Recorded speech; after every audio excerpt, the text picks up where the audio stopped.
Okay. Okay. So, so my question is, I understand that you were talking about why you got into peace and social marketing, but tell us a little about that personal interest in this that brought about. What is that one incident in your background that completely like changed and you wanted to do this? Tell us a little bit about that. Yeah. So, it's like there has been many religion-based terror attacks in India, and but it touched me personally quite a few times. Because it touched me personally quite a few times, I started thinking, can we do something about it? With my disciplinary background, work on terrorism works from the disciplines like conflict resolution, political science. Some amount of work happens from operations research, where they try to kind of understand whether it can be predicted using certain variables. So those kind of work is done.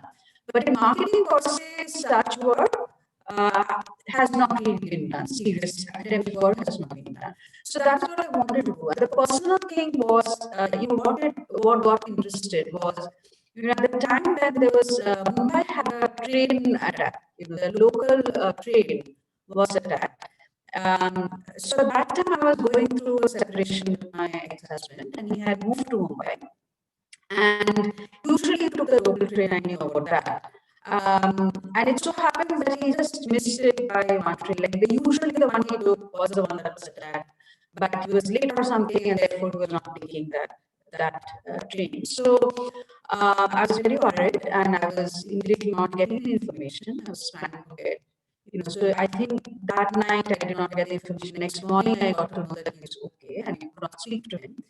So, that kind of shook me. And then again, there was the Taj attack again later. And, you immediately start thinking about people, okay. And it so happens that one of my ex-colleagues was in Mumbai at that time.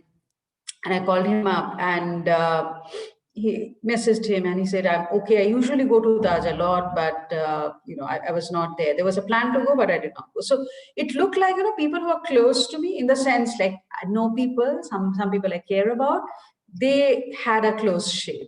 And then when I was with XIMB, like Xavier Institute of Management, Bhubaneswar, this was a Jesuit organization, like Christian Jesuit organization.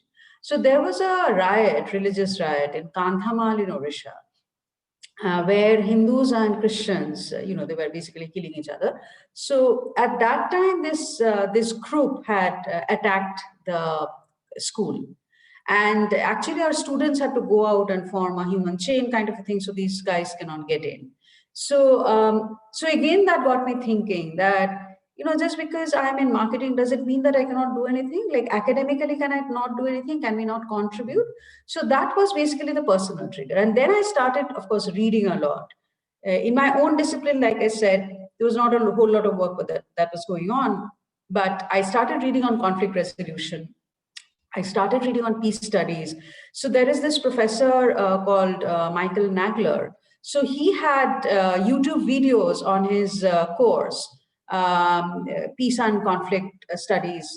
In that program, he had his entire course was available on YouTube at that time. So at that time, we did not have Coursera and stuff like that, right? But his course was completely online and it was free. So I took that course, entire it was, there were 2 courses which were completely online. So I took those entire courses, I started reading. So it took me around 2 years to just read up, which also meant that, I was very, what should I say? I was very, in terms of research productivity, I had very high research productivity till this hit me kind of. So therefore, after that, I took a break from the kind of work that I usually did. And most marketing professors do, working on branding, working on, what will make people buy more, that kind of stuff. So that was what my PhD was about. Like I was working on Kolkata college goers and things like that. So then I took this track. As soon as I was also working on sustainability before that, green marketing, sustainability. That I was already working. But this, I took a different track, and that meant my research productivity fell immediately because I had to do a lot of work. So that's the personal background. Can't hear you. Can't hear you again. Sorry, that was my bad. So I think that was interesting what you said, because I met Sarah Weddington, this lawyer from Roe versus Wade, and she said something very interesting. She said, "Are you willing to leave a thumbprint in this life?" And I think the emphasis was willing, and you took that step, right? I mean, you asked, I mean, as an academician, how can I see this event? So that's completely like wonderful. So I want to ask if during that narrative ethnographical work that you were doing, was there something that stood out for you? Okay, so this is two-part question. The first question would be, did your perspective change? Did you come with a already preconceived perception? Did that change? That's your first question. And the part B question is, if that did change, can you tell us a little bit about that experience of talking to these people? Because I'm guessing these are all interesting people that you're talking to, and I don't know if you went with a judgmental heart or a non-judgmental heart. So yeah, just tell us about that, and if were you scared at times? What stood out, and is there an experience that still remains in your in your heart? So tell us more about that. Yeah, yeah. So thank you for asking that. In fact, the grant that I got, my topic was Islamic radicalization. But that's what I got the money for. And when I started working, I realized that um, it is not Islamic radicalization. That is what I realized. And I talked to different people, of course, on both sides, equal number of people on both sides. I could not reach. Of course, because Muslims are a minority in America, they are far more afraid of what they are talking about, because there is this threat that they will be deported. And I've heard actually stories of deportation about this person who was a doctorate from University of Pittsburgh, and he was associated with a what should I say, a particular group there. And he was straight deported because they thought that he was into something. Whether that was true or not, it's debatable, because I heard both sides of the story. So, but somebody who has been in America, I think he was from Egypt or something, if I remember correctly, Middle East for sure. I think he was Egyptian. So he was a permanent citizen, and he was they thought that he was doing something, and they deported him. So therefore, although you are a citizen, although you have been there for 18 years, you got your degree there, so they were much more afraid. That's what I sensed when I started talking to these people. It was much more difficult to collect data from the Muslim side rather than from the Christian side, and people were afraid, of course.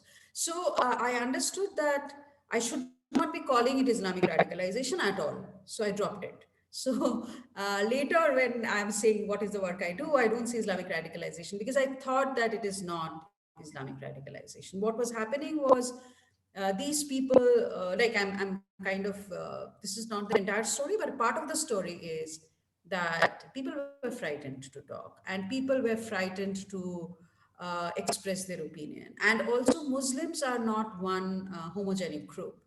People who have converted, like white people who have converted to Islam, uh, they feel they are not that afraid. But if you look at African American Muslims, they are much less afraid. But people who come from Middle East or people who are South Asians, they are far more afraid to speak out their mind in America. So, and these are all different groups, and there are different nuances between the groups as well. But definitely, what I understood is I should not be calling it Islamic radicalization. So I changed, and I was taking courses. I was taking Quran studies and Bible studies. I was with you in one of the Yes. studies. Yeah. So I was taking both of them. And I realized there's such wonderful people on both sides, beautiful, wonderful people on both sides. But sometimes they don't want to talk to each other because the wall in their hearts is so, deep and entrenched and so solid that they are frightened. And, interestingly, in my study, I saw that the mental images, my technique was metaphorical elicitation, right? So the metaphors, the deep metaphors that these groups have for each other are identical. There is no difference. Mm-hmm. Both think of each other with the same deep metaphorical lenses. Mm-hmm. But amongst them, of course, there are, The narrative is different, but the lenses are exactly the same. So people think exactly the same about each other. There is no difference. That's actually very interesting. So second part of Yeah. this question, The second scared. question is interesting. Yeah, interesting interviews. Oh my God, there have been all kind of interesting stuff happening. Like for example, I remember somewhere in Pittsburgh, somewhere in outside of Pittsburgh, but I had gone to New York.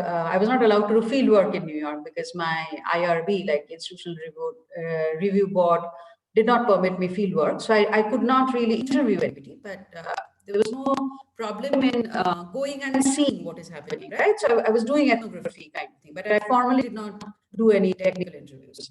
So there was this case in which I was trying to see if I can talk to some people in New York because I was actually visiting a friend. This friend at that time, so right now she is with Columbia University. So I was staying with her at that time, and she was hosting me, and we spent Christmas of 2011 together.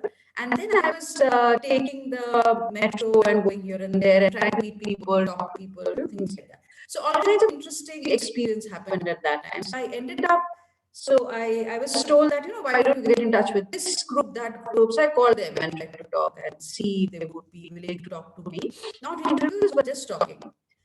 So one gentleman agreed. So he was, so when I went to meet him, and that was a very strange experience because it was Christmas Eve, 24th December evening, and he gave me a time, um, and I was unable to reach there because I took the opposite train and things like that. Like I did not know New York Metro well enough, so I made a mistake. Anyway, I reached there. So when I reached there, when I peeped inside to see what is there, I saw a lot of computers on the ground. So like, this is a mosque. This doesn't look like a mosque, but anyway, then this gentleman came up. He was in flowing robes, white robes, and all that. And he said, "Okay, come in." And there was nobody there. Like I was alone with that guy there. And then he started talking to me and all that. And he said many stories, his stories. He said that he wants to, he named a country, and I will not name the country in case his identity is revealed. So he said that this particular country, he wants to be a president there. He wants to run for presidency and things like that. So I said, but aren't you American? He said, no, these people have not given me citizenship because they think that, actually my relatives are in a particular terrorist group. So therefore, these people wanted me to be a spy, and I refused. So that's why they are not giving me citizenship. So I can run presidency in this particular country. Oh, wow. And then he gave me other stories, and I was like, what is this guy talking about? Like saying that, some Jewish woman, and there was this conflict between that Jewish woman and him, and this woman went for some domestic abuse case against him, and things like that. Then after 9/11, something happened, and all weird stuff. So I was getting a little frightened because I was alone with him at that time. And then this guy asked me, "Are you married?" I said, "Well, I'm single." And then he comes and sits behind me and shows me some video on ABC and all that. I was getting very uncomfortable with the whole thing. Of course. Yeah, so after the whole thing ended and I came back to my friend's house, I looked him up and saw that he was a very highly controversial character. And they thought that, he gave all kinds of controversial comments after 9/11. And that night, I did not realize, but my friend said I was actually shrieking in my sleep. Oh, She said, I wow. dream or something. I was having a nightmare because this guy became very strange. The way he approached me. And then he called later on. He said that because you cannot talk to me here because of your IRB, I will give you contacts in Pittsburgh where you can talk. And then he said, these people will come and take you somewhere.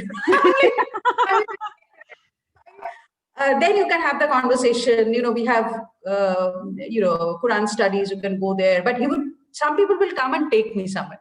So again, that made me very uncomfortable. I was not. So this is a Muslim side of the story. And there are and there are Christian side of the stories as well. So therefore, I started meeting a group which thought that Muslims are a huge problem, and nobody should be called American Muslims because they are misnomers. Because you cannot have American and Muslims because Americans cannot be Muslims. So that kind of a group. There was one Wow. group. Yeah. So this group, I started.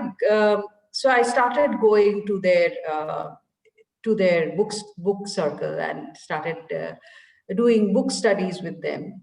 So um, there I had gone to a meeting, and these people were not letting me in. So there was, with a lot of difficulty, I was able to get in touch with them, and they starting to allow me in their meetings. That happened with a lot of trouble. But anyway, so the first time I went there was this guy who said, there was this meeting place in a hotel, which was also a story. Going there was by itself a story. I lost my way, and it was snowing heavily and all that stuff. Anyway, eventually when I went there, um, there was this guy, young guy, must be in his 20s, early 20s or whatever. He said that, let me go and do a round here because I'm a security, whatever.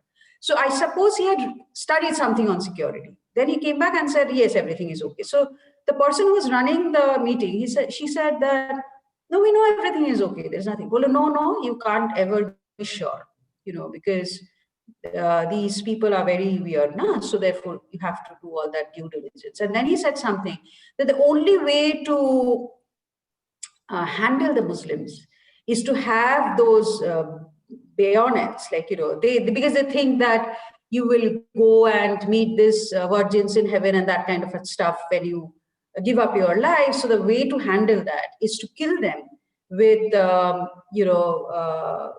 basically the bullets should have pork oil, and Oh, therefore you wow. kill them with that so that they cannot go to heaven. Like that is the way you should kill. And then I remembered, Maithili, in Indian history there was this thing when you had to infuriate the two groups. You had to just kill a cow and keep it Yes. there, and then there were riots, right? Yes. And whole mutiny that happened, Yeah. 1942 mutiny that happened, that was also one of the things was that they tried to kind of Instigate religion. Are you talking about that 1857 one where the pork thing in the bullet? Is that what you're talking about? Or you're talking? Yeah. yes, yes. Yeah. I think it was not 1940, It was the 1857. first one, 1857. Yeah. Yes, 1850, the Sepoy mutiny. Yes. So there they did the same thing. So I was Correct. thinking there is no reason for me to think that this guy in America has any idea of Indian history. There's no reason to believe that because I don't think in American schools Indian history is taught, right? Absolutely not. Exactly thinking the same things that the British thought in order to, So this guy was thinking in exactly the same terms. So I was like, oh my God.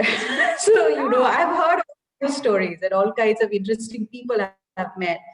But what I've realized, more than the diabolical stories, what I've realized is both groups are afraid of each other. Right. The hatred that comes, it arises from fear. And therefore, whatever you do after that is a fear-driven action. That is what I have realized. And I could also feel their fear in some sense. I'm not judging them.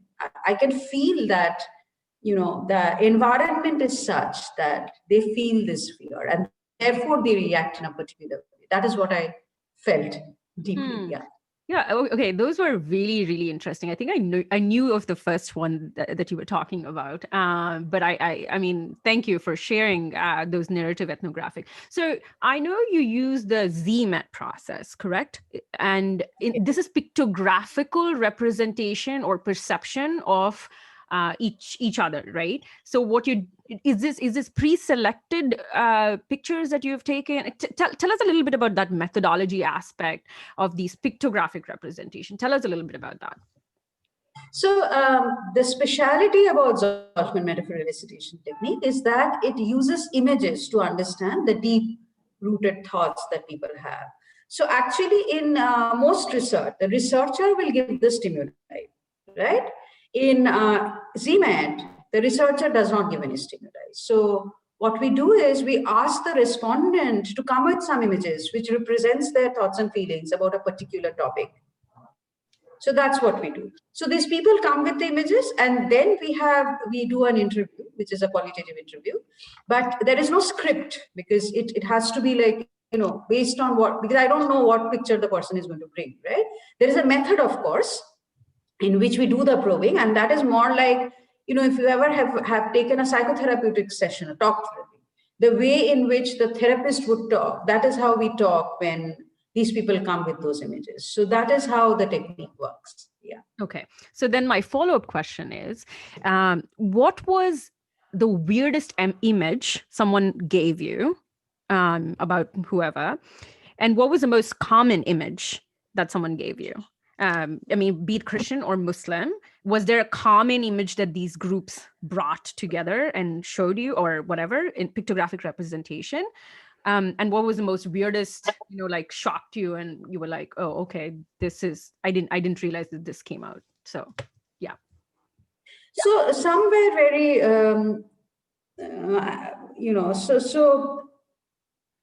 so one image that I can immediately think about is, some Christians got images of wolf in sheep's clothing, that kind of image.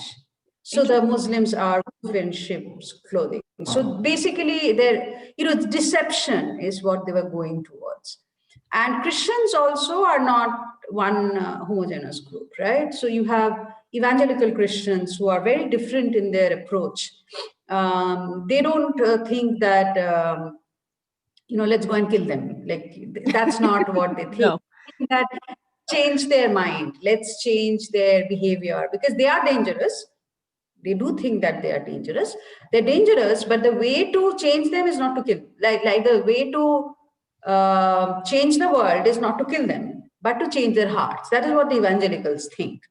On the other hand, if you look at the groups which think that, Americans cannot be Muslims, that particular group, they think, either you change or we kill you. So basically, like, either you change, like, don't be Muslims because Americans cannot be Muslims. Either you change or go away.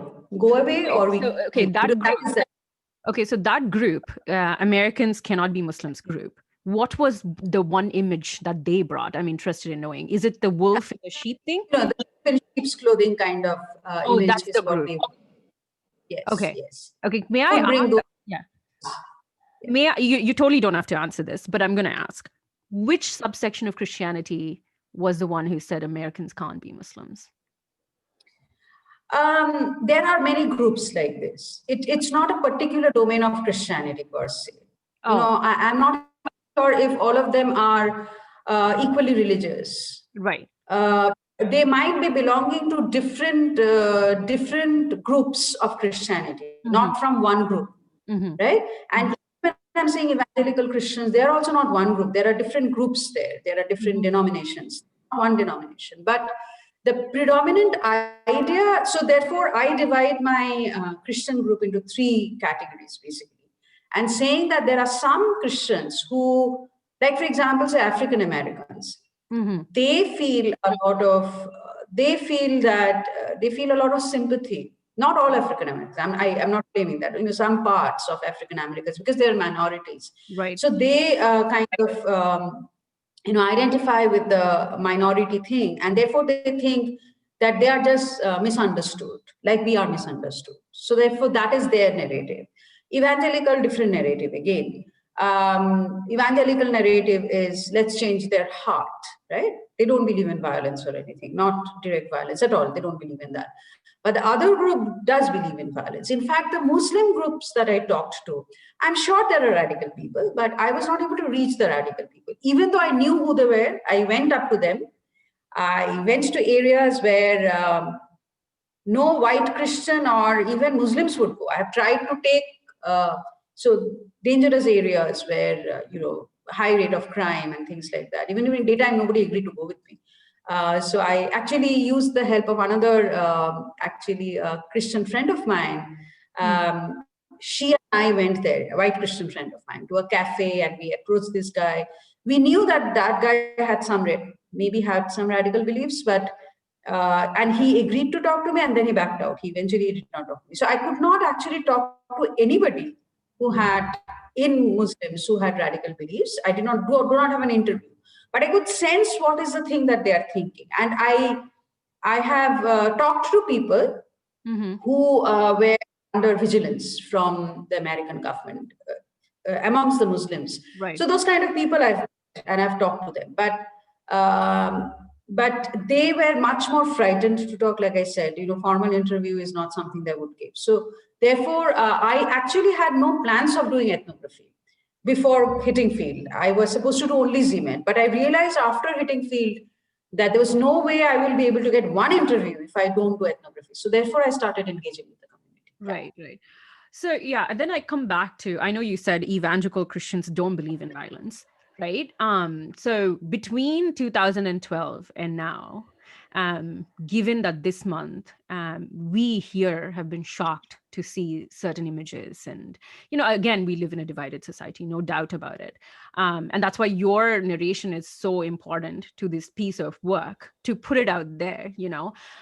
So my question to you is, how much of that thinking of religion is influenced by Americanism?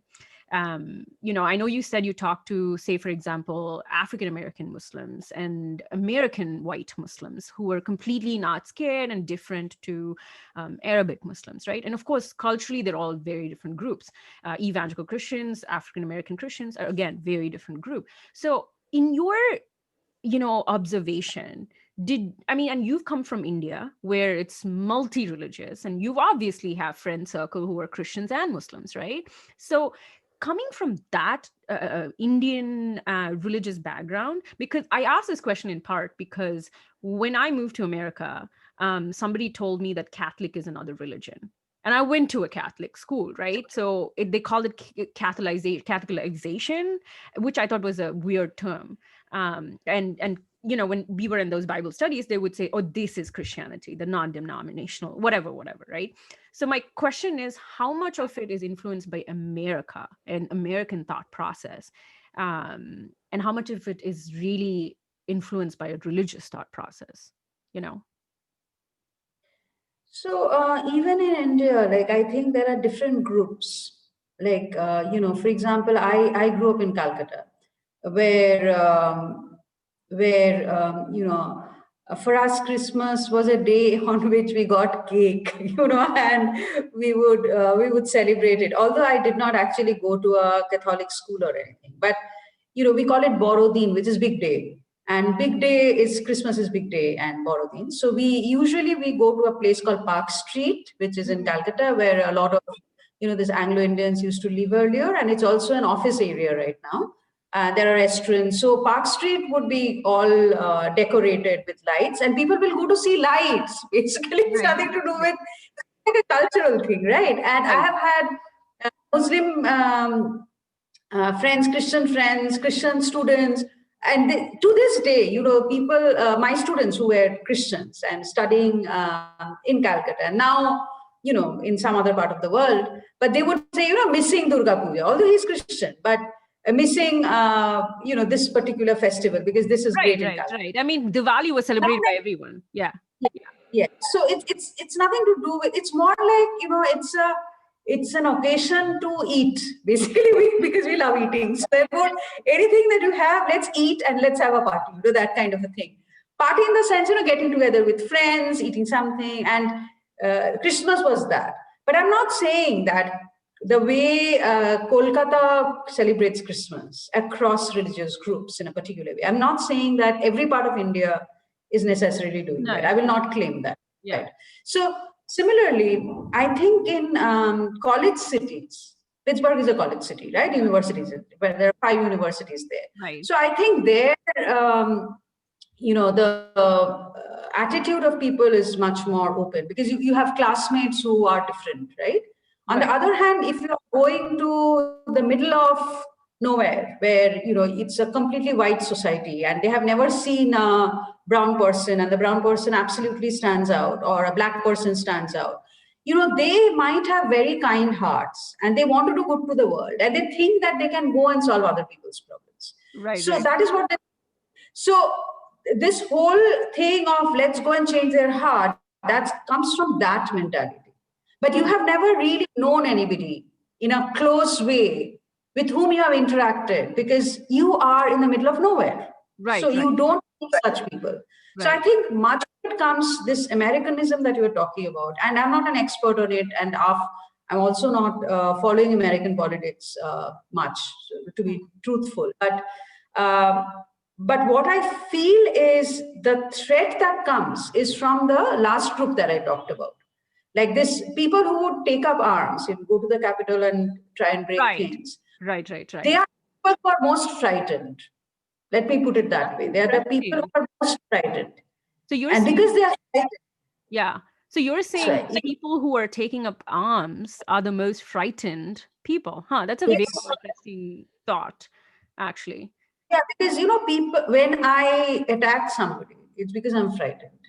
Yeah, right, right, right, right. So it's more like, they are the people who think that if this change happens, it will affect them in a big way and it will affect them in such a way that their life will be, you know, like they have to do something to stop it, no matter what. And these people are not frightened of using violence as a mechanism.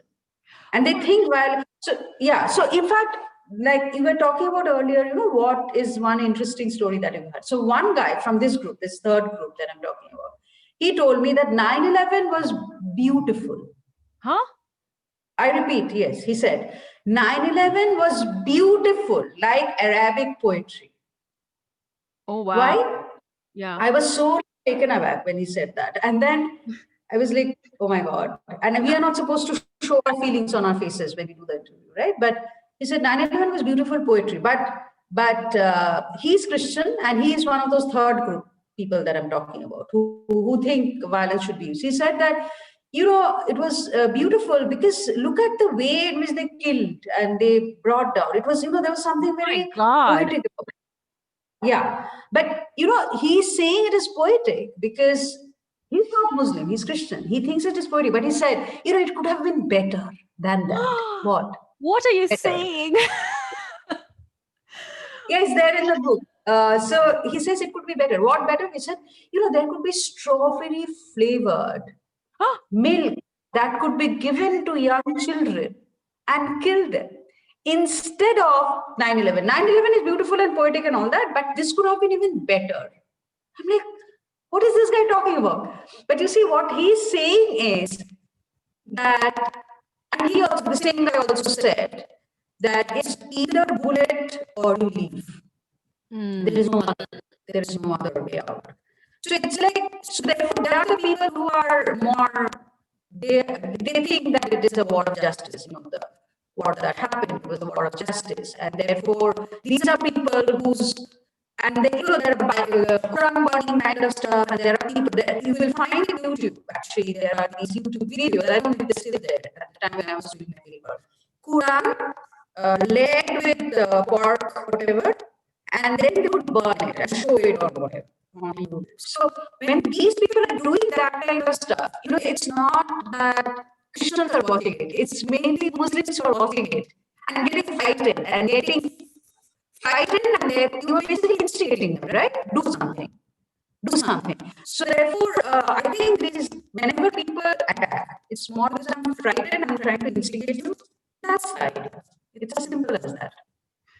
well, I mean, that's an incredible story that I've heard, strawberry and everything. And I'm sure that that was a hard thing. And I have some questions here.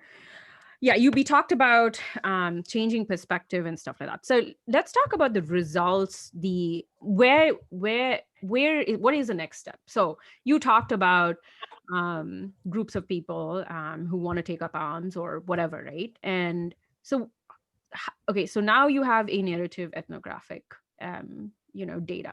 So what is the next step then? How do you change? So they want to change somebody's hearts, right? So how do you bring about that piece, marketing piece idea into, how do you introduce that? Because if a guy thinks whatever he said about 9/11, for me it's just how I mean he's no longer, I cannot convince him, so I can't. So I want to know how. I want to know the how. So Yeah. So my colleague and I just published a paper in 2020 actually. This was about how we are talking about a framework for marketing piece. We call this shadow framework. This shadow framework, what it means is a shadow marketing shadow framework. This is, however, a conceptual paper. We have done a little bit of field work. My students have done some work, and we saw some positive results, but it was on a very small scale. Actually, we need to do more research to see if what we are proposing is really workable or not. But this was my idea. So there is this, how to, so there is one attitude which is explicit attitude, right? Like if you ask me what is my attitude, I'll tell you something. But there is something called implicit attitude, which means it is so deep in my subconscious brain that I myself cannot access it. And the kind of behavior we have is generally driven by our subconscious motives. It's not driven by our conscious motives. So I might not even know, but I might, there is this test called IAT, implicit attitude test, Project Implicit of Harvard. sorry, Paramita. Like I think hold on. Sorry. Lost. No. You're echoing. So I think if you're Oh, moving a lot, it echoes. okay. So I'll stop. Yeah. So it's called Project Implicit. Can you hear me now? Yes, but it's still echoing. So I'm just thinking what happened. You were perfect and it's echoing. So hold on. Okay. Keep saying. You're gonna keep repeating that sentence. Sorry. So it's like there is this project called Project Implicit. It's a free test that you can take on it's called Project Implicit Harvard.edu, and you just go there and take the test. So they try to address, there is a special technique which they use in order to understand what is your implicit attitude vis-a-vis your explicit attitude. For example, say, I'm definitely a feminist, there is no doubt about it, and I have no sympathy for gender roles, right? I don't have sympathy for gender roles. I think gender is a created construct and all that, right? It's a social construct. But when I took the test, my results came negative on gender. Right. And what does that mean? It means that although I don't know, but actually I have this deep-seated things that I've seen all over my life, which kind of makes me, my reaction would be that, okay, women should do this, women should do that. So although my conscious attitude is something, my unconscious attitude is something else. That's why Zenit is so powerful, because we try to use images, because human beings won't think in terms of words. Human beings think in terms of images, and that's why Zenit is so powerful. It brings something which is down in the subconscious out. So similarly, this implicit that I was talking about. So what we did, we did an intervention, in the place where my university is, near to that place, a couple of years back, a Muslim man was lynched to death. He was lynched to death because people thought that there was beef in his refrigerator. They thought. Because they thought they killed him, and they killed him ruthlessly, right? So what we did is, some of our students, we sent them to the local schools, middle schools, and we made these groups. We did not tell them that we are working on we are not working on Muslim-Hindu relationship. We told them that we will have some fun games, whatever. We took the implicit attitude test before we started the fun games, and we took the implicit attitude test after we took did the fun game. And how did we do the fun game? The fun game was like we paired up students, Muslim and Hindu students, Hindu and Muslim students together. And then there were some people who were not, both Hindus, both Muslims, like that. And then we saw that when they played this game, which was about how can they make their community more clean, something like that, which has nothing to do with anything, that they worked together. After they worked together, we looked at how well these people were doing in terms of their attitude. Had the attitude changed? And we saw that there is a statistically different attitude change between the groups, except for one group, the two dyad basically, where these people fell out with each other. When they were working, they could not work well. Like there was difference between, right? So that there the attitude dropped, but all others. And then we went and showed this to the school, to people who did not play this game, because we had chosen some 10 people to play this game. The school had many more. So when we went back to the school and showed this, and then again took the implicit attitude test of the group, the entire group, the attitude had improved because there is this, there is this book. I'm forgetting the name of the author. It is called Rewired. Okay? So Rewired. this was Rewired. So he talks about how the way to change is to show people, like we model, right? How do we Right. learn things? Right. We Right. learn things by model. So he says that in sociology and in conflict resolution, there is this theory called contact theory, which says that bring people of different backgrounds together and let them work. And, they will eventually say that there are common grounds and things will be well. But what my study showed is the walls are so deep in your mind that you bring them together, it can backfire. Like in this particular school case that I said, backfire. Mm. So what I'm saying is the way to do it is not to break the walls, but to make the walls more porous so that ideas can go through each other. And for that, an internet-related intervention can work much better because one of the troubles that we have in not understanding the other is because we do not meet enough other. Because they're We do not minorities, what? right? Say that again. We do not what? We do not meet enough others. Oh, yeah, yeah, yeah, yeah, yeah, yeah, yeah, yeah, yeah. For example, say when I was growing up, I was so hung up with this idea that I must marry somebody who is Muslim. Why did I never married a Muslim, although I married twice, but I did not marry a Muslim both the times. But I wanted to do it. Why? Because I thought that would prove my secular credentials. But I never met a Muslim. How many Muslims have I met in my life? You have to meet enough number of people, right, to have that connect. So I never met them. So the problem here with different communities is that they don't meet enough of the other. And the way to do it, because you cannot bring the other, it's not possible magically to bring one community to another and have that communication. So the way to do it is what we call a shadow framework, which means we do not say that we are doing it for purpose A. We say that we are doing it for purpose B. And that purpose B could be entrepreneurship, something which is benign, which is not problematic. Like, for example, if I say, let Pakistani and Indian students work on a project in which they will be able to increase social and entrepreneurial efforts in their communities. There is no problem there. Nobody will be immediately afraid. But there is nothing bad because India and Pakistan do have trade relationships. Saudi Arabia and America do have trade relationships. Israel and Palestine, they do have trade relations. Trade is not something that we can do it without, right? So if we have something among Middle East, because as soon as you grow up, your thoughts are so entrenched, you can't change people anymore. So if you have a school intervention where you are making people work on a project which is benign and has no problems per se, and you make them work together, they see that there is no difference. But you are also not coming together. As soon as you come together, their parents will be dying, out of fear they will die. So there is no point doing it. It's an internet-based intervention which we are suggesting, that people work together, and if they work together, whatever good they do is advertised to the larger group. So that people see, because we learn by seeing, right? And there has been studies which shows that when you are showing people certain things, this racism, problem of racism and problem of othering, it reduces. And you start thinking that the other person is just like me. Right. So this is what we are suggesting, and we call the shadow framework. That paper was published in 2020 in the Journal of Social Marketing. And although it is a conceptual paper, like I said, we did one experiment, not a huge, and it needs to be clarified with more. And if I get a PhD scholar who would be willing to work with me on this, I would love to do that. And so that is what we are suggesting. Yeah. Okay. Paromita, when you talk, just be here.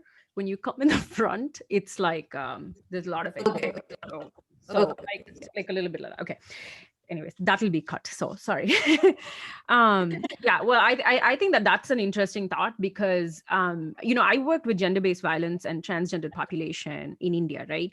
And so what, the next steps was like coaching boys to men. That was a program where we kind of interacted with younger people on a cricket ground, and we didn't use exactly your methodology that you're talking about, but I think like influencing younger and that made a lot more difference. So my question to you is then, you said you worked with younger people on this particular project, correct? The one that you were talking about in the school. That my students did. and they went to the school and they brought these kids to our university and then we worked on it. So this was not, like I said, this was just to see if it works or not, shadow intervention, whether it works or not. But whether shadow intervention is really more effective than other interventions which are out there, like contact theory, the kind of intervention that happens with contact theory. Here also we're talking about contact theory, but we're talking about having a, like, there has to be, I'm saying that direct contact is not really useful. When you are telling that the reason for direct contact, I'll give you another story why I'm saying this. Direct contact, when you do it, people who are coming there already think that peace is necessity. Oh, okay. So there's already that bias, right? So already you are preaching to the choir. People who already believe in peace are getting into it. People who think that peace is dangerous. Like I was talking to a friend of mine a few days back. He said, wars are great. Wars are great because when wars happen, there's a lot of technological advance. So that is his theory. That is his thought. So if people think that wars are great, you will not be able to bring these people to the table to talk to the other group because they think wars are great, right? So therefore, you are obviously, when it is contact theory, you are eventually getting people who think similarly. And believe in peace, they want peace. But people who are threat to peace are not people who want peace. People who are threat to peace are not, so if I think peace should be there, I will give it a 10. Because I think peace should not be there. That's why I'm trying to mess things up, right? Right. So there are moderate people in every group, Christians, Muslims, Hindus, you talk about the group, in every group, there are, one of the reasons initially I was saying, I was born into a Hindu family, I don't want to call myself Hindu anymore, because the brand of Hinduism that is... Sorry, 1 second. Can you unmute and mute yourself, because there's just so much disturbance right now. Okay. Yeah, now, is it better? Why is it an echo? I don't understand. Like, there was okay at some point and it was an echo. It must be internet. There is no other change which is happening. Anyways, maybe it'll get better, because like it gets better and then like it doesn't. So yeah, okay, go on. Sorry. It is like in every group, like I was saying that I don't call myself a Hindu anymore. It's not that I don't believe in Hindu philosophy. Many Hindu philosophy I deeply resonate with. But the brand of Hinduism that is now being telecast and that is going out to the world, that is so problematic that I find it very difficult to accept. But there are many kinds of, like, for example, there is this whole idea of debating and trying to understand, who am I? Am I this? Am I that? Am I this? Am I that? And then you understand that you are somebody who is close to the divine or seen as divine. But that comes out of a rational, debating. So that is also Hindu philosophy, right? So there are different kinds of Hinduism. Like there are different kinds of Islam. There are different kinds of Christianity. Yeah. But the moderate Christians are the people who will want to talk to the moderate Muslims. The radical Christians or the radical Muslims will not talk to each other. And they are the people who are Christians. Yeah, but don't... Yeah. But do you think that since you did that interview to now, right, world at large is... okay, so I'm not going to use the word radicalization because, I now understand what you're talking about. But don't you think that they are... I mean, they are, like, whether it's in India with the Hindu nationalist movement, or whether it's in America, white evangelical Christians, becoming a lot more, maybe they were moderate during your time, and we know a couple of people, common people, that we won't name, but, I have seen a change in even their behavior to an extent that it has gone now where they're probably becoming those kind of Christians or Muslims or Hindus who are thinking that, this, I don't know what word I should be using after moderate. I mean, they are radical now. Okay. So, and that's happening consistently in every society. You see, whether it's in India, whether it's in America or in the UK, you see that a lot more people. And so my question to you is, why do you think that that happened at some, at some level, these moderate people did go in the other direction. Do you, I mean, what brought about that? And these are some of these people, like the common people that we know. These are people who, I mean, genuinely, you and I know these people, and who really wanted to understand the other, and they're peaceful and all of that, but no longer are peaceful anymore, because we are now seeing the same moderate people um, being okay with violence, somehow like making excuses for yes, yeah, especially with a capital attack in the US. They're almost rationalizing the thought process. And so what changed? Do you think more of social media? What is it, that one driving factor that even these moderate people, like even people who are not even moderate, like a-religious people, are now turning into becoming some sort of identity religion format? So what is changing in the world? I mean, what do you think is happening here? And this is a tough question, and it's difficult to answer it because I don't know the group anymore, because I'm not in touch with them anymore. I don't know what they're thinking.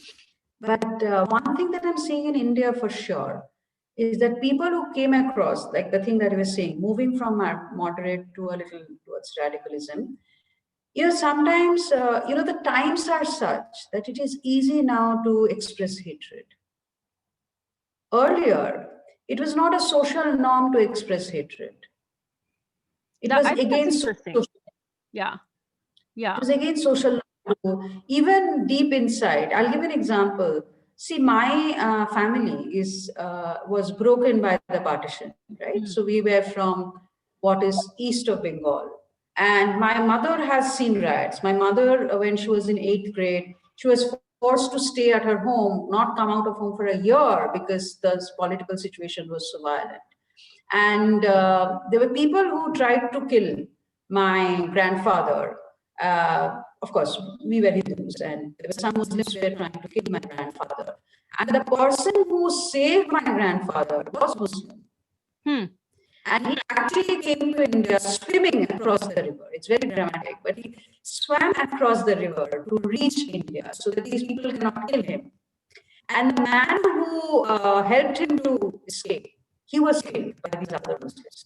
So, there are always these stories that we have heard. I've also heard stories from my grandmother saying that women, like in those days, would train in arms because they were frightened that if Muslims came, you have to fight them, right? So therefore, you were trained in arms. Martial arts was taught to women. I'm talking about my grandmother, who is like, she died like 20 years back. So in her 70s. So she's that old. But they were trained because that was the atmosphere in those times during the partition, right? So we had to be, because you knew that you could be attacked at any time. Right. Now, when I have seen these people, they were open-minded, they were open to having Muslims home, and I have seen things happening. But if you trigger things, then old things will come up. It's called, there is a technical term for it, I'm forgetting at this moment. So you can reinstigate violence after hundreds and thousands of years. It's possible to do it. Violence. Okay. Yeah, that's an interesting. Yes, there is a book by Volkan. You can look that up. And so he talks about how old wounds can be instigated. Right. And he showed it in the context of certain European nations where there was this long time hatred and then it comes back again because you're able to instigate it. So, people go about their own lives and there are bad memories, or my family has bad memories. Right. Oh, right. This is called transgenerational transmission of trauma. Yes. Transgenerational trauma, right? Transgenerational transmission of trauma. And so what is possible is, so the trauma, maybe even your family is not talking about certain things, okay? But like, for example, if you look at Holocaust families, maybe the families, they're not talking about it, but that trauma passes over. It is, I'm reading this interesting book right now on whether the science of fate, which talks about whether fate is something which is, it's not about astrology and it's not about planetary movement. It's more about your DNA, and has it been changed in some ways? Your brain has been changed in certain ways, and that moves on through generations, right? I've not read the entire book. I'm still in the introduction. but that is work by somebody who is in neuropsychiatry. So she's contributing to that work. So it's interesting that we say that we have agency, but who has the agency? Is it me having agency, my conscious mind, or is it my brain or something that has happened or something that has gone in my family is really influencing me to behave in a particular way, right?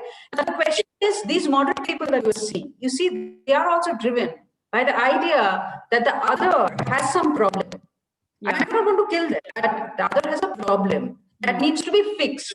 If you make the situation such, the environment is such that it seems that the other is coming more and more close to you. Who can say that I will not become frightened and try to take up arms in defense? Right. Because eventually every war that is fought, people say that I've taken up arms in defense because I was threatened. Right. Whether that threat is a real threat or a perceived threat, that's different. But you're doing it based on that. Right. So therefore, this movement from moderate to more radical, it's also a continuum. And it happens because it is also always possible to kind of instigate people by, it's called chosen trauma. You reinstigate that chosen trauma. You look at a chosen trauma and you reinstigate it. And when you're able to do that, you are able to polarize the community more. Right. And that goes in favor. There has been some work done again, I'm forgetting which university, Princeton or Yale, I'm forgetting about that. They did some work looking at the way in which voting happens in India. And in a year where you are able to polarize the communities more, a certain political party gains more vote percentage. Got it. So it's logical. It's absolutely logical to do it. It's absolutely logical to do it. So I would say that this thing that is happening, people think that I have agency. Actually, they have no agency. They're basically puppets in the whole system because the environment is moving in such a way that I'll be inclined to say that let's change their heart to it's okay to take up arms in defense. It will move towards that gradually. Right. And it has happened many times in history. There's nothing new, and it will continue to happen in history if people do not know certain things about it. Right. Wow. This was like quite. I really do wish a lot of people hear this interview and hear all of this. And I'm sure I'm going to bring you on. But before we wrap this entire thing up, talk to us about your book and tell us where we can go get your book, because I think it's important work given the situation. I know. I'm going to ask you this follow-up question, of course, because you said something about mermaids on one of the messages, and I'm very intrigued to understanding what that is. And I'm also intrigued to understand why you don't follow news. But before that, tell us more about when is your book going to come to us in the US? And it's from Cambridge Press for people who are interested. Tell us more. Tell where, they can go see the book, get the book. I know you said, these books are in the library, which I thought was very funny. But I said, I was thinking, oh my gosh, I don't know if Zoomer generation right now know where libraries are. And, interestingly, there is no physical library in the medical school. There's no physical actual book library anymore. They have to order it off, believe it or not. So, but I'm sure it's available through Cambridge Press. I have books that are Cambridge Press, and I'm incredibly proud that this book was, I know somebody like you who's doing this purposeful, intentional, or living this purposeful, intentional life every day of your life. So I'm incredibly proud. I don't know if that means anything to you, but I am proud and privileged to know you. So tell us more about how to go about, reading this book. I'm sure there are academicians in my network who, in public health, who'd like to probably connect with you and really use these methodologies for various things, So tell me how and where and Not Cambridge University Press, it is Cambridge Scholars Publishing. It's not Cambridge University. Cambridge what, sorry? Cambridge Scholars Publishing. It's a UK-based publishing house. So it's available on their website. I saw that Amazon US or UK perhaps doesn't have it anymore because it was published in 2008. You see, scholarly publications, they don't sell in huge number. They're not popular books or whatever. And this book is also so expensive that I actually kind of feel bad in telling my friends to buy it, strangely. But that's how academic books are. They don't sell in huge numbers. Although this book was not really written completely for an academic audience, the language is accessible to general public as well. So the only way I think it's still in publication, I think they still have copies.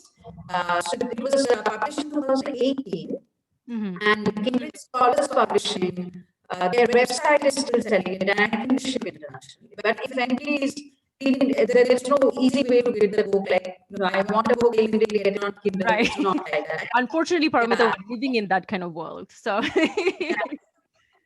think has the book. ProQuest, if it's through library, I think ProQuest might have the e-copy of the book as well. Right. No, I'm looking at that website right now to see if, I can definitely buy it. It's just going to take a long time to arrive, obviously, and that's what I'm saying.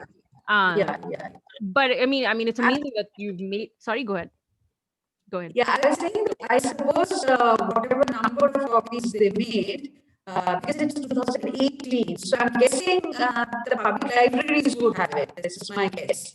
And some of my scholarly friends, they procure the book for the library because it's expensive. It's kind of difficult. It's some US dollars, I think it's 110 or whatever, which is pretty expensive for it's basically a research monograph, right?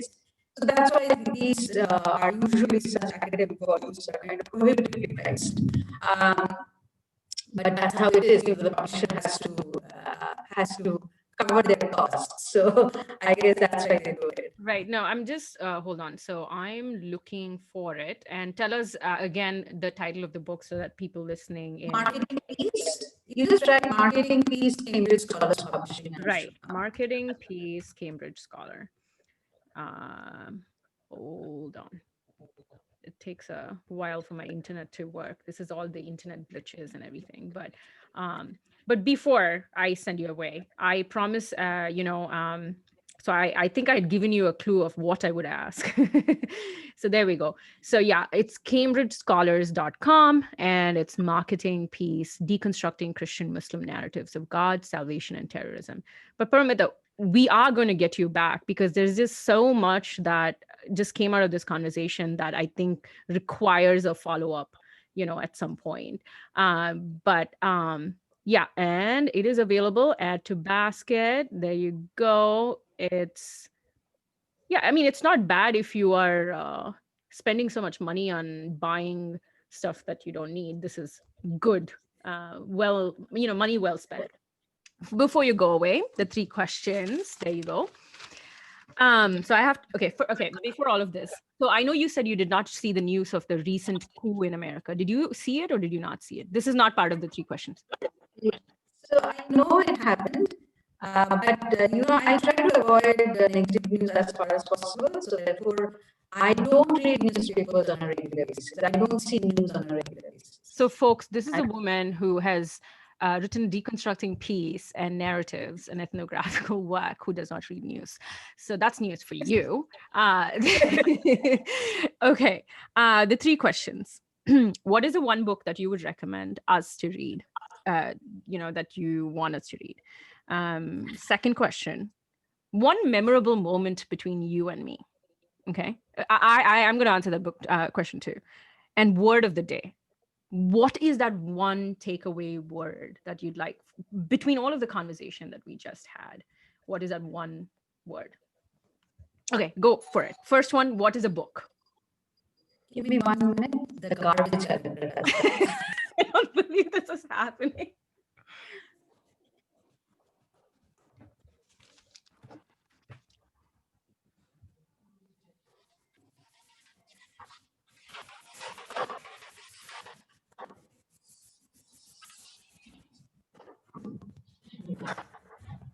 So anyways, I'll go ahead and say this again. It's Cambridge Press, it's cambridgescholars.com, and all you have to do is Marketing for Peace. Anyways, I think we're back. So the first question, what is a book? Yeah, this is the book. This book, can you see it? I will read it out as well. A language older than words. Yes. By By Derek Jensen. So Derek Jensen, A Language Older Than Words. Okay, great. And you've already read this? Yeah. So this book, the reason I say that this is a very powerful book is it talks about how animals, different kind of animals, human, we have moved into the habitat of animals, and they feel threatened, and then they become violent in some ways, right? And it talks about how interspecies communication can happen Mm, without language, but by something else. mm. So I think it's very powerful. In some ways, this othering that we do in our society, that Right, other is a problem. right, right. And that is also, our languages are different. Basically, we are the same, but our language, we can't buy, we are not synchronous. There is no synchronicity between what they or the other is doing and what we are doing. Right. And therefore, to reach out to the other, we need to speak in words, a language which is older than words, and it is not words which we do, it is something else. So in this book, they talk about bees and elephants and things like that, and how human activities have put these groups into threatened stage, and how they have reacted, and how that connection between human beings and these animal groups were reinstated. So I think this can be a powerful way to think about what can be done in today's world in terms of Wow. violence that we see. Fascinating. Only you can think of books like that. One memorable moment of me that you remember. I'm going to answer that question too. So you go first. You came across to me as almost so different that I've not seen anything like that ever. Like you had. You're just looking at yourself when you say this. Okay, go on. Outside into the fog because Delhi today is very foggy and it's very mysterious. So, you somebody who is very strong, but also somebody who is very empathetic and had this huge passion to make a difference in the world. That kind of passion, I have not seen it in too many people around me. People think about themselves. People think, and that's human to think, not human, it's animalistic to think about oneself before others. But the kind of passion I've seen in you, I remember at one time you had told me that you had doubts about whether you should get into a conjugal life at all or not. I remember this time that I don't want to marry and stay back and not do anything because that would be purposeless. And I want to do this and I want to do that and I want to do this. If marrying means, and he thought that marriage might mean something like that. Not only marriage, even a relationship with her. We're not sure if we should go into a relationship at all. Thinking that I will not be able to do things that I really want to do. In fact, you said that maybe I don't even want children because if I have children, maybe I have to think about them before others. All that was going back. I don't believe that you don't want children. Maybe you do, but that point, it showed that how much passionate you are, and that was hallmark Maithili. And Maithili is also Sita, right? Yes. Maithili is Sita. Yes. So Sita, it's seen somebody who is demure. Somebody who would listen to her husband all the time, was very respectful of the husband. But she is, and Draupadi in in Mahabharata is seen to be the firebrand. But actually, Draupadi is not firebrand. Actually, Maithili is firebrand. Why? Because eventually Maithili left when her husband said, give the Agni Pariksha again. She's the one who said that I'm going to leave you now. I'm going to go back to the earth. And that is an act of rebellion. Yeah. That is unthinkable in that generation, that time frame, that period. So to me, you are that. Your name is a very appropriate name. Wow, you're very kind. But I'm going to share the memorable moment that we both had. We went to New York with your lovely daughter, Riddhi, and I remember the infectious laughter that you carry with you all the time.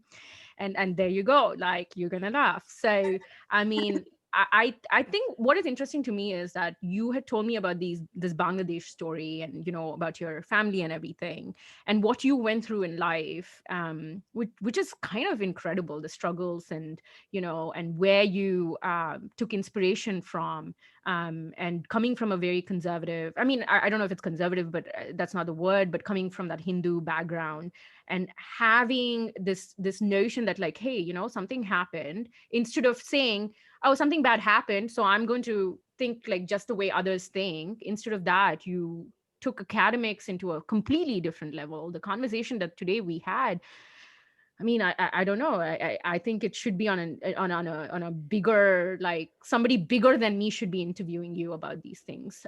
Somebody more intelligent than me should be bringing out those words that you were talking about. It's hands down. You've inspired me, as I'm a feminist too, a first wave feminist, clarification, not a third wave feminist, again, a clarification. But to me, you are that first wave feminist who talks about equality and empathy. You talked about my empathy. What about yours? I mean, you've taken that word into a completely different meaning. And I'm going to choke up, so I'm not. So we'll leave it at that. But your infectious laughter in New York is something that I want to recreate that trip, with all three of us going, and getting hounded by fashionists. Like, look at Riddhi now. I mean, she's become I'm going to have her at some point on, because I want to understand how she's using fashion as a platform for social change. That to me is, again, an interesting thing. I'm incredibly blessed to know all of you. Like, this is why I want to record these things. I want, somewhere in 20 years, somebody looking at it and saying, oh wow, this person had these interesting people. So all I am doing is just talking, interviewing. That's it. Like, you guys are the ones who are doing inspiring work. So, word of the day. What is that one word that would encompass your interview today? A takeaway word. It might sound a little cliched, but I think the word is heart. Heart. Okay. Okay.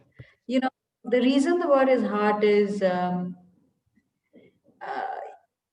fear does something to us. It closes our heart. In fact, if we notice carefully, then when you're feeling frightened in our body, you will feel that constriction in your body and your heart kind of. So we need to do that heart opening in some way or the other, in a way which is also safe for us. Mm-hmm. And I think, therefore, the word is heart. And the point that you made about our New York trip, I must say this, that laughter that happened, there was a background to it. So we were walking, three of us were walking. I was the oldest woman there. I was 40 at that time. I'm 49 now. And you guys were, You my don't daughter look it. was, I think, Yeah, you don't look 49. my daughter was, I think, 17 at that time, Yeah. 17, I think. And you were in your 20s, mid 20s. So we were walking, and then this guy suddenly starts singing something in Hindi, which was, I don't remember what it was, but it was Hindi in New York City, and it was a song which was meant to, those typical songs that you have in Hindi movies where the man would try to, romance you prancing around the tree kind of a song. And then I started laughing, and it was like uncontrollable laughter. And then both of you said, my daughter and you both said, we don't know you. We are walking away. Yeah. You were so Yeah. That is, embarrassed by that. yeah. But we're no longer Yes. embarrassed. So there you go. We're no longer embarrassed. That man sang, but that I thought that it was so hilarious that it is New York and somebody is singing a typical Bollywood song there.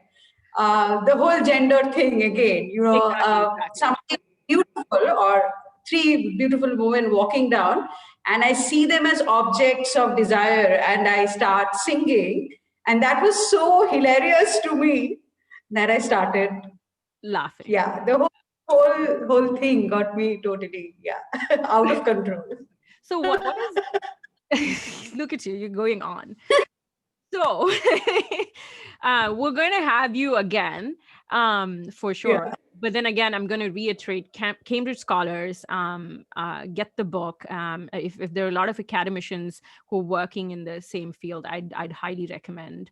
I'm going to get mine. So, but they did say, we're aware that processing issues with US-based orders are currently working to resolve this. So I guess it's just a glitch in their sort of system. But Paramita, thank you for this. Thank you so much. It was so lovely talking to you. Of course, It but did not thank seem to have talked for 5 years, six no, I years. mean, like, this is what I'm saying, like, but I again want to emphasize to young listeners that words carry a lot of weightage. So please read. It's not just about memes and social media, and use the social media in a much better format. And I mean, love to engage. We're going to put the content on Spotify, and all the iTunes, iPodcasts in audio format, and hopefully, unedited version of this video will be available on my YouTube channel. And please go to Synaptic Explorer, and you will be directed to various platforms to listen to this in audio format as well. And I think if you have, I mean, we're going to showcase Paramita's work on the website that we're building, and so that there's further engagement. I just don't think I think podcasts, yes, I mean, that's one aspect of it. The other aspect of it is more engagement and more questions. So and I'm also like interviewing even people I disagree with. So yeah, so there are people who might disagree with the thought process that we were talking about today. So we welcome that. We welcome any sort of engagement, because I do believe in what Paramita talked about, like that porous wall, bringing people together. That's the most important thing, and that I think was so poignant when you said that we have issue of not bringing people together to understand the other aspect of it. So thank you, Paramita. I know you're Thank you really so really much. busy, and yeah, I mean, It, my day will begin on a beautiful note because I had this conversation with you. So sure, it's 10:25 my time. yeah, I'll be teaching a class in the afternoon today. I So, but it was beautiful, and I so loved it. It was me too. amazing. Thank you Yeah. so much for having me. Thank you.